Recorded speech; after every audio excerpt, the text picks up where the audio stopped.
Здравейте, казвам се Яна и в това видео искам да ви дам няколко кратки съвета как да говорите английски с малко английски. Повярвайте ми, никога няма да бъдете доволни от количеството английски, който имате. Винаги ще искате повече, но това е като в живота. Трябва да ползваме това, което имаме, а не това, което искаме. И така бъдете подготвени да говорите английски с недостатъчен английски. Не може да чакате цял живот да научите всички английски, че тогава да го говорите. Няма как да стане.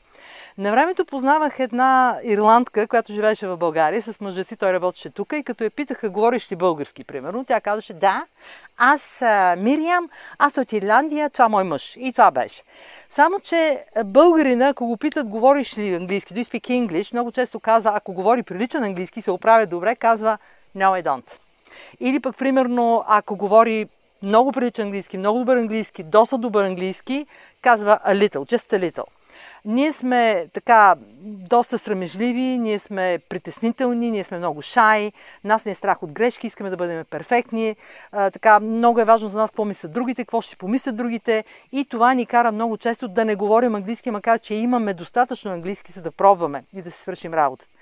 И за това, повярвайте ми, никога няма да бъдете перфектни. Винаги ще искате повече английски, никога няма да ви струва достатъчно. Аз го казвам от собствен опит, говоря този език повече от 40 години, непрекъснато го говоря. Това ми е професията в крайна сметка, това ми е работата, работя с английски и съм перманентно в среда. И въпреки всичко никой не ми е достатъчно.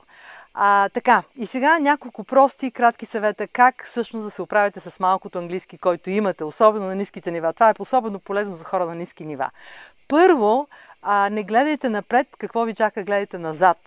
Значи много е демотивиращо, ако гледате какво ви чака напред. Този океан, който всъщност трябва да прекусите, трябва да преплувате. Гледайте назад. Това вчера не го знаех, днес го научих. Знам го вече. Капка по капка вир става. Така, след това много е важно да не се отказвате. Имах една курсистка американка на времето, която 6 месеца поред казваше верме вместо време. 6 месеца казваше верме и аз 6 месеца я поправях и казвах време. И така, но не се отказа. Мисля, че учихме около 2 години с нея. Така, следващото много важно нещо е да правите прости изречения. Кратки, прости изречения. Простички. Кой е направил, какво е направил, къде го е направил, кога го е направил. Това е най-обща структура на английски език.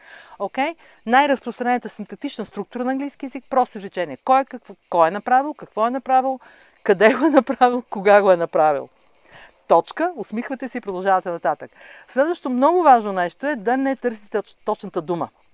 Не може да точната... Значи никога няма да имате всичките думи на света. Не е възможно. Английски е най-богатият език на света. И особено ако имате така ограничен речник, ще ви е много трудно. Затова не търсете точната дума, се опитайте да опишете една дума, опитайте се да ползвате всичко, което имате.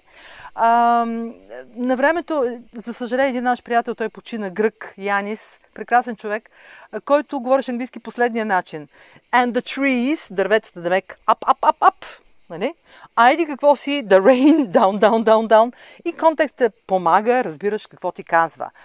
Това беше, разбира се, много лимитиран, много ограничен разговор на английски, но той се справяше великолепно, с много жестикулация, с много чар и интелигентност и така. Ползвайте именно това.